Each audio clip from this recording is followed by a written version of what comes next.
are figuring that out. In fact, I've talked to a few artists that have actually, they produce their own stuff. They're their own label.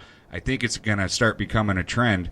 But on that note, I would think, and in my opinion, I don't know if this is a fact, but in my opinion, I would think to do so in that manner, I would think would have more of a payoff in the end for more than just financial reasons. But I also would think that there's a lot more pressure coming from doing it all yourself, because you're investing in yourself. You're investing in yourself, so I would think that the failure is twice that it would be. Yeah, absolutely. You have much more chance at financial failure by yourself than with a record label. But there is definitely many pros with doing it all by yourself, doing it independently. You can make your own LLC, so all the money goes to you, and you don't just get a cut, and the other half goes to the label.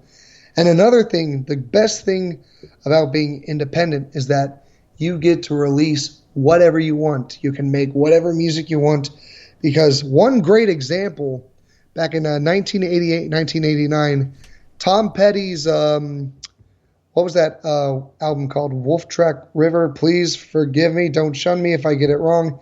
It's the one with Wolf Track. Yeah, it was the Wolf Track River album, and I know I'm saying it wrong, but when Tom Petty presented the whole album to his label, they rejected the entire thing. They did not want to release it, and Tom Petty didn't even know what to do. But he eventually found somebody that believed in the album, and the label even said that Free Falling said, please do not release this song or we will drop you. And then somebody heard him play that song, and they were like, that's a hit. And Tom Petty was like, oh, no, my label won't put it out. And then this guy was like, I'll put it out. And then they put out the single, and then the label saw how well the single was doing, so they decided to release the whole album. So that's another great thing about being independent. You don't have to get approval from anyone to do whatever you want. Well, and I think that's one of my main issues with mainstream nowadays, and why I would personally like to see, the indie scene become its own genre, and everybody kind of doing everything for themselves. Because I do really feel like that once you sign with that big label, now don't get me wrong, I would love to see all this talent become rich and famous, but I truly believe that once you sign that label, you kind of lose the ownership of your artistic ability. Now you're in some cases, now you are taking someone else's art and trying to make it into something. Yeah, absolutely. You do lose ownership. I do believe that. Actually, it's not a belief. It is a fact. You do lose ownership of it, even though you made it. The record label still owns the rights to the song. So you pretty much own everything. You own the copyright. You own the master tracks. You can pretty much, if you don't even need a record label, and record labels are discovering that they don't even know what to do. They're realizing that anybody can get a manager, anybody can get a booking agent or talent agent and just do everything themselves. Then they are actually fearing that right now, and I believe that I would like to think that there's some sort of indie rise coming up, like there's a rebellion against record labels. Chance the Rapper is a perfect example. He just won a Grammy, and he is not even signed to a label. That's what I'm talking about. There you go. So it's absolutely possible, and that's a good example right there. Yes. All right. Well, with the exception of Fox tomorrow, and you said you are going to get those links out so people will be able to watch that after it airs and all that good stuff. Yes. Tomorrow morning I will be going to film at the studio, and then we will be done. They will compile the piece and all that. They'll put a nice little taping to broadcast later that night. I will absolutely put a link on my Facebook and my Twitter, so that way you guys can watch the broadcast on Fox 24, me talking about kind of like the EP and all that jazz and all the release shows. Not the release shows, the release show. it's just one thing. And then me and Nick will play the song that the starting point of our careers. We'll play an acoustic rendition of that, and then the EP will be released May 26th on iTunes, Google Play, Amazon, Spotify, Pandora, hopefully. And we will have the release show the same day at the Sparrow in North Charleston, and we will broadcast it on Booster, and I will share a link to that as well, so you can all join in. Is that the next big gig after tomorrow is on the 26th? That is the next big gig. Because that was the question I was leading into there, what you had coming up next, and that's it, May 26th, the release. Yep, after May 26th, I got to get back into booking up for August to save up a little more money to record the next EP. I already have another EP written and ready to go after this whole thing is done. I just need to raise up some more money and then just go back in the studio, and there might be another EP in 2018. We'll just have to wait and see. Well, we'll definitely be waiting for that one. And, I noticed also, just as of last year, you were able to nail a couple of awards to your mantle. Yes, I didn't even expect to do any of that. I was just, releasing songs from a much more professional environment. Like, with my first EP back in 2015, Freedom and Solitude, again, with the demo vibe, it was recorded in a home studio, so radio stations couldn't exactly use it. But there was this one radio station, and the radio station just shut down 2 weeks ago. Not 2 weeks ago. Last week it shut down. It was I-93.7, and every Friday morning they would have this thing called Locals Only, where they would showcase the local talent. And I just sent in a burnt copy of Freedom and Solitude, just hoping somebody would listen to it and put it on there. And then I got contacted from one of the people of the studio, and they really liked this one song from Freedom and Solitude called Downtown, and they played it. And that was the very first song that I ever got radio play, and just hearing that, I was just in awe. And then I did an open mic, which is the best place to start when you're just trying to start out. Just keep going to open mics, meet people. You'll eventually meet other people that will get you to the next step where you want to be. That's what happened to me.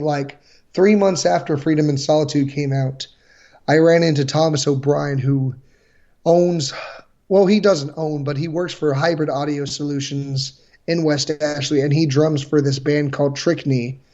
And I did an open mic at the legendary Windjammer in Isle of Palms, where Sister Hazel and Darius Rucker and Edwin McCain sometimes or frequently play sometimes. I think Darius did a live taping at the Windjammer for CMT one time.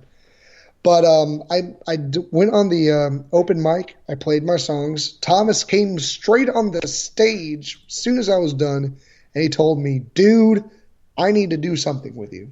So he invited me to his studio, and it was one of the most glorious moments of my life. And it was the beginning of 2016 when we did that. And it was February 1st was when we began pre-production for Playing for Keeps. And it originally was going to be another EP, but I looked at my current my financial situation back then. I was like, oh, I can only afford to do one song at a time. So we did Playing for Keeps. And it automatically, I knew that it was already higher production. It was already radio potential. And then all of a sudden, 105.5 The Bridge picks it up. Pandora picks it up. It's on Spotify. And all of a sudden, wow, this is actually getting me somewhere. Then I do This Crazy World. And then after that, I booked my first band show. And then I released Confessions of a Wannabe Dream Brother. And then I do 2 more band shows. And then we record Starting Point of Our Careers. And then I was like, you know what? I see a lot of people doing album release shows and EP release shows. And I'm thinking, oh, I can't do that anymore because I'm releasing singles.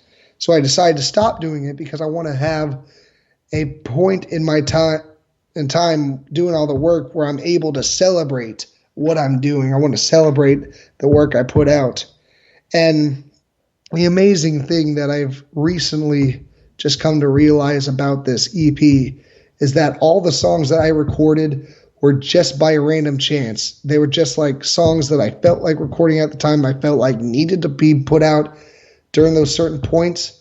But in the order that they appear on the EP and when they're all put together, it amazingly becomes like whole. It feels right.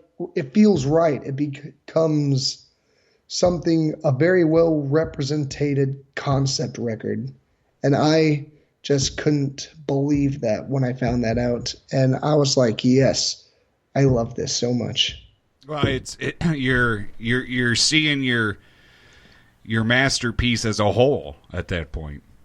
Yes, especially when the first CD comes out of the package. And if you've never seen yourself on a physically printed CD before, it's definitely a moment to remember. Well, listen, Dylan, man, I got to tell you, we definitely love your talent around here. And, you know, I don't know why. It's not surprising to me that you have the talent, but you know how it is, like, even with radio. Like, you hear somebody's voice and you listen to them and you get this picture in your head, and you're not what I pictured. First off, you're young, all right, Perfect. which makes the rest of us look really, really, feel really, really old. You know, and again, I would have never in a million years have went with have guessed that you are labeling yourself as alternative. You know, I don't know what I would label it, to be honest, but I was a little surprised by that because it seemed, and I don't want to. I feel like I'm out of line by saying poppy, but there's a little bit more. No, I wouldn't blame you for that. It is poppy. It's like a cross between power pop, pop rock. Right. I wouldn't argue with that. I wouldn't argue with that. By no means am I suggesting like bubblegum pop or, you know what I mean, or a boy band. It's definitely, you know what I mean. But yeah, I gotcha. But definitely a favorite around here. I love it to death, and I can't thank you enough for sitting down with me tonight. I'd like you to take a minute to tell everybody where they can follow you, all the places they can go, where they can listen and purchase your music and all that good stuff. Absolutely. And by the way, thank you so much for having me. I've had so much fun talking with you, Rick. It's you can find me on Facebook, Reverb Nation, YouTube, Twitter, whatever. You can even Google my name.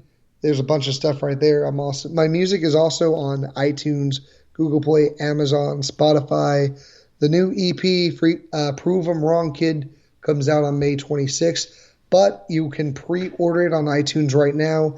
And if you do, you will immediately get the starting point of our careers as a free instant download. Now, I'm assuming they can go to DylanSwinsonMusic.com, and it'd be like a one-stop shop for everything, all your links to all wherever you're at and all that good stuff? Or that, too. I cannot believe I forgot to mention the freaking website. Well, that's what I'm here for, man. That's what I'm here for. Thank you. That's right. DylanSwinsonMusic.com. All right. The website, people, is always a one-stop shop. Most people put all their links in one handy little place there, all their music, the places you can get it and all that good stuff. Once again, Dylan, man, I thank you so much. This has been a great conversation, man. We'll have to do this again sometime. Absolutely, Rick. I have very, very much enjoyed this. Thank you so much. And keep us posted on the release. You got it. We definitely want to be a part of that stream. We want to watch that go on, and just keep us updated with some new stuff, man. If you ever want us to spin it here, we'd love to. You got it, Rick. Thank you. All right, you guys, don't go anywhere. All right, we'll be right back. This is Dylan Swinson with This Crazy World.